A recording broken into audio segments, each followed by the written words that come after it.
You know, I was the first person in my family not to go to college, that had not been a slave. Right.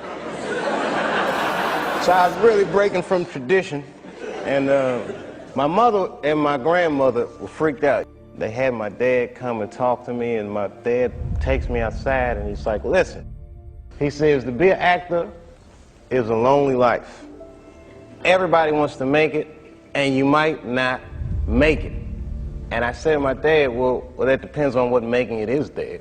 He was a smart-ass kid. Yeah. It depends on what making it is, Dad. He says, what do you mean? I said, well, you're a teacher. I said, if I could make a teacher salary doing comedy, I think that's better than being a teacher. And he started laughing. He said, if you keep that attitude, I think you should go. He said, but name your price in the beginning. If it ever gets more expensive than the price you name, get out of there. Thus, Africa.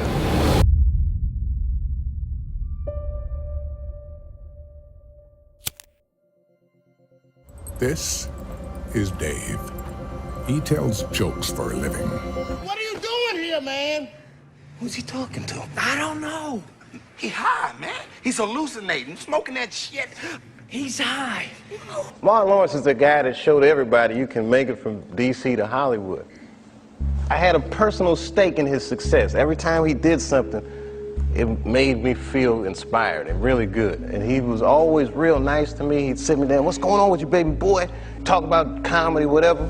I'm working on something here, and you're blowing it for me, man. I'm sorry, man. I'm messing up. You know, when we did Blue Streak, we were promoting it, and Martin had a stroke. He almost died. And then after that, I saw him, and I was like, oh my God, Martin, are you okay? And he said, I got the best sleep I ever got in my life. That's how tough he is. So let me ask you this. What is happening in Hollywood that a guy that tough will be on the street waving a gun, screaming, they are trying to kill me? Mommy, what is it? Honey, it's one of those street crazies. Get away from him. I think it's Martin Lawrence. What's going on? Why does Mariah Carey make a $100 million deal and take her clothes off on TRL? In 2001, Mariah Carey surprised me on the set of MTV's Total Request Live. Mariah Carey is stripping on TRL right now. Her behavior was erratic. What are you doing? What did you bring? I'm trying to... You're my therapy session right now, Carson. Okay, you what's see, wrong? every now and then, somebody needs a little therapy. Yes, I understand that. And today is that moment for me. A week later, Mariah was hospitalized. What's going on? Why is Dave Chappelle going to Africa? People were saying, though, that you were on drugs, you lost your mind, you went into a mental institution. A weak person cannot get to sit here and talk to you. Ain't no weak people talking to you. So what is happening in Hollywood? Nobody knows. The worst thing to call somebody is crazy, is dismissive. Now, that sounds a little crazy. It's not crazy because the situation kind of warranted it. I don't understand this person, so they're crazy. That's bullshit. These people are not crazy. They're strong people. Maybe the environment is a little sick.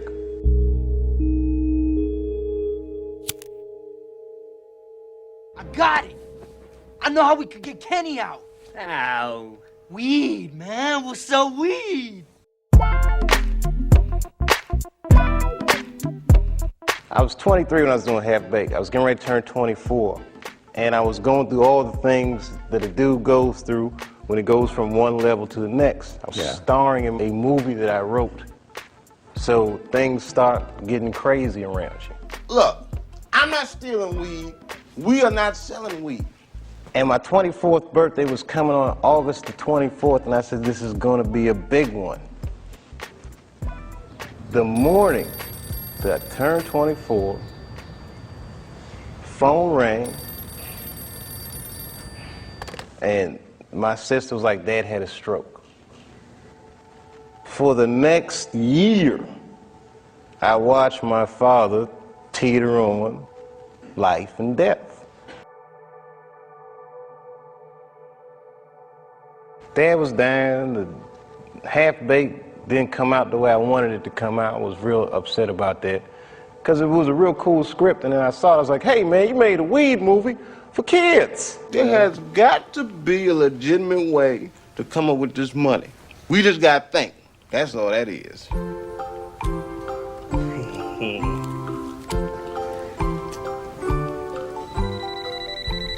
I get a call on my cell phone from Hollywood. I'm like, hello, Hollywood. They're like, hello, Dave. They're like, that pilot you did for Fox, looks like they want to pick it up.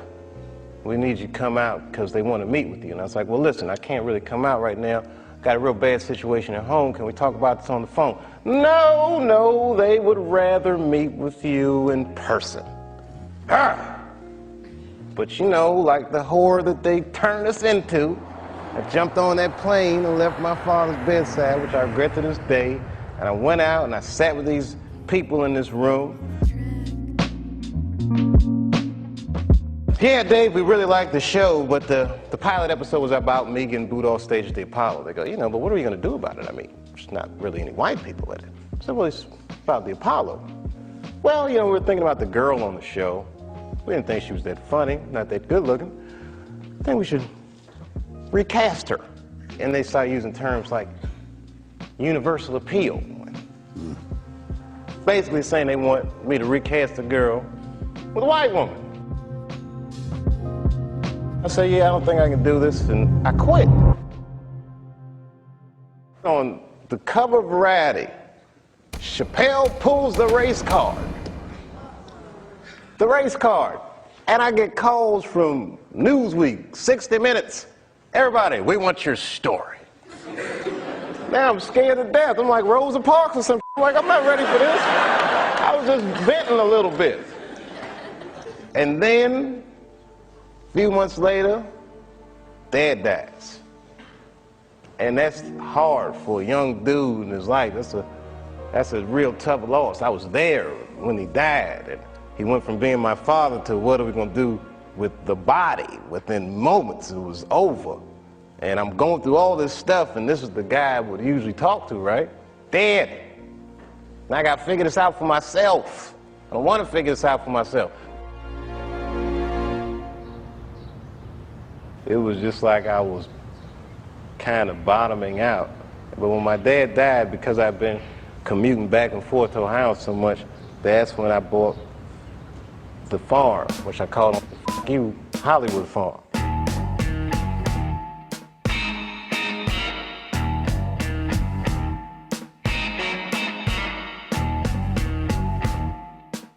I live there to this day. I live there to this day. I'm raising my kids there. Look, man, at that point in your life, it's something so real in contrast to what Hollywood is, a very powerful illusion. And when your dad died, it kind of just broke the spell, like, oh, this is bullshit. Look, I've been spending so much time doing this. What about my family? What about my friends? Wait, whatever happened to my friends? Damn, I don't even have any friends. Ugh. So I bounced, man. New Year's Eve, 1999, I moved into that farm, and that was it. As far as I was concerned, I was done with show business. And then I was sitting out on that farm rotting, and it was weird. I was watching this thing about Hugh Hefner having Playboy After Dark. I said, I should do a show like that. Welcome one and all, and welcome to you. I'm Hugh Hefner, your host, though I feel a little more like the Galloping Gourmet. We started talking about variety shows. We wanted to do something that was real personal. It was just, I don't know, it just, the word personal kept coming up. First of all, they're lazy, good-for-nothing tricksters. I'm Rick James, bitch. Keep it real. Yes, I'm sure, bitch. Y'all tell anybody I'll kill you! Let's start the show. We did the show, we first come up with the format, we're like, man, why hasn't anyone ever done a show like this before? 18-hour days, we writing it. We look at casting tapes, we look at locations, every element of the show, man. The show was real micromanaged, and it was coming through two dudes. In season 2, the DVD's released, and it sets all these incredible records. The largest selling television DVD of all time. Yeah. Yeah. So now suddenly this is a bigger money maker than they thought. It was already making money, but now all of a sudden it's a whole new revenue stream, and my contract's up.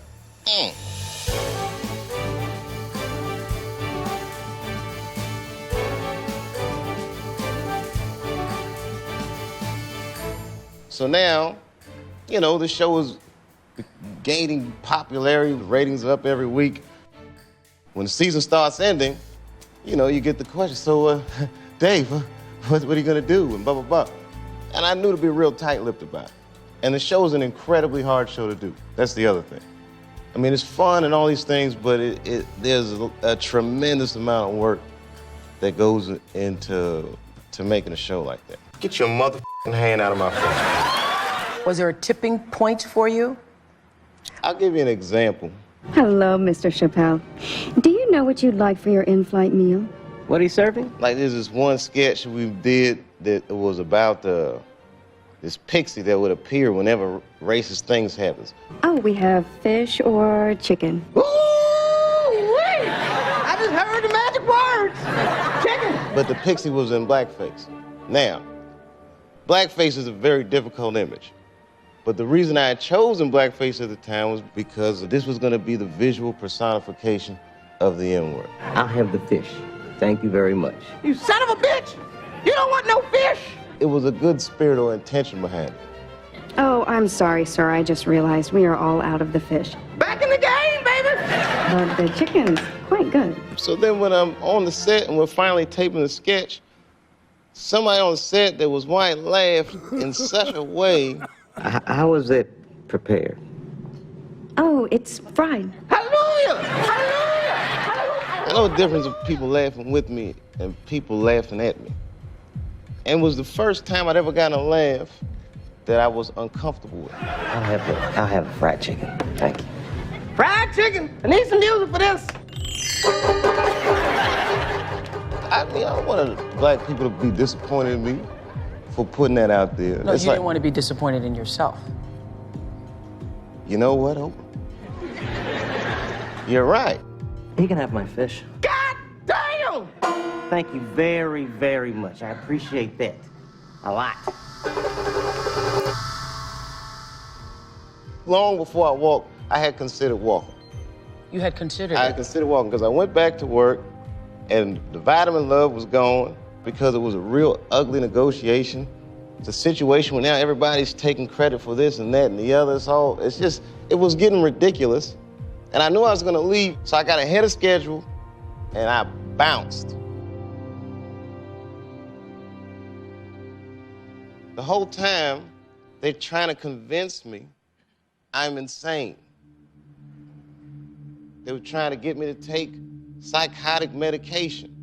I was freaked out, man, with the fame thing and being called crazy and drug addict and all these things scared me. You know, being treated that way. Like I'm not a person anymore. You say this shit about me in front of my children and you know, who the f do these people think they are? And they don't know what happened. You know, I have not spoken about what would make a person walk off the set of a successful show and go to Africa. Why'd you walk away from $50 million? Well, I wasn't walking away from the money. Yeah. I was walking away from the circumstances that were coming with the newfound plateau. But again, people don't understand it, so they call me crazy, and I don't like that. Would you say you lost your mind, sort of? No. No. Not exactly. Okay. I wasn't crazy, but it's incredibly stressful. It wasn't the fame that got to me. I love people. I like people saying that they like what I do. And, you know, it's like an economic threshold you cross, man. You know, they had thrown out numbers like $50 million. You put that in the paper next to your name, then that guy's gonna have some serious problems in his personal life. There's no question. You know, I like to live a more open life. I don't like to have to protect myself from people. I think the charm of small town life is your days are more predictable. The faces are more familiar. People know my name, I know their names. You know, when you're famous, everyone knows you, you don't know anybody, but here, everyone's famous. I don't want my life to become about enforcing boundaries, you know, but that's what happens when you become successful. Your humanity diminishes and you become something else to people. Love is like a nutrient, and I was deficient on vitamin love. Really? Were you really?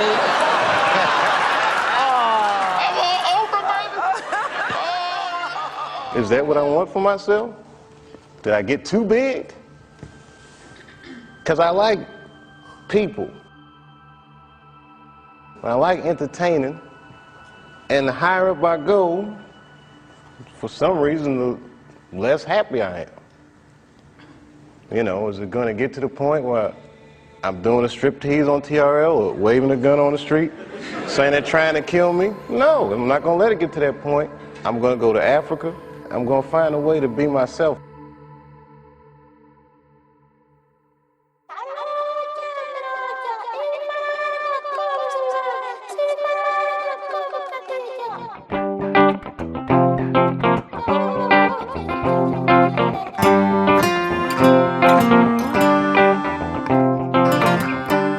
In Africa, there's a small community of people that don't know anything about the work I do, and they just treat me like I'm a regular dude.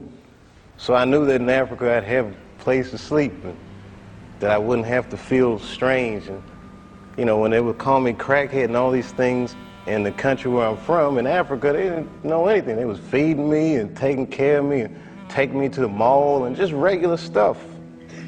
And it just made me feel good. It just reminded me that I was a person, you know. I didn't even know they were saying those things about me. Then I called home, and people be like, "Oh my God, are you all right?" "Yeah, I'm chilling, I'm in Africa, baby, what's going on?" And then I got a call from a journalist that had been working on a story, and he was like, "Yeah, rumor mill's going on about you. Just want to clear a few things up." And I'm like, "Yeah, what's going on?" "Okay, do you smoke crack?" I said, "What? Do you smoke crack? Did you graduate from high school?" I mean, it was all these crazy questions. And I thought about never coming back. I said, this place is crazy. Like, I'm that dude. I just thought about all the things that celebrities go through and what celebrities become in our culture. And then I realized, oh my God, I'm one of those people. That's a small club, man. It's a weird place to be. Ain't really no going back. You can't get unfamous. You can get infamous. Right. But you can't get unfamous. Right. So I got scared. I'm not gonna lie, y'all, I was scared to death. And I didn't touch the mic. But you know what was cool, man? The first time I went back out and did stand-up was in Cincinnati. So it's not far from the farm. I said, if I gotta run, I can get home fast. Club sold out real fast. I played a comedy club. Ladies and gentlemen, Mr. Dave Chappelle. And man, when I walked out on that stage and them people were screaming, I get teary-eyed just thinking about it. Because this industry can say whatever they want, but man, people will hold you up. And that crowd, man, my spirits were so low when they was just holding me up. That feels good, man. These people, you know, they love you. Even if it's for a minute, they really do. They love you, man. You know, it's like it's a love fest. I hadn't told jokes, but that was just coming back like the Karate Kid again. You're the best around. I was just doing it, man. So I don't know how this whole Dave Chappelle thing is gonna end, but I feel like I'm gonna be some kind of parable. By either what you're supposed to do or what you're not supposed to. So I'm gonna be something. I'm either gonna be a legend or just that tragic f***ing story, but I'm going full throttle. I'm going all the way. You know, it's like you float out to sea and then one day you find a port, say I'm gonna stay here for a few days. A few days becomes a few years. And then you forgot where you was going because you like where you're at. That's how it is for me.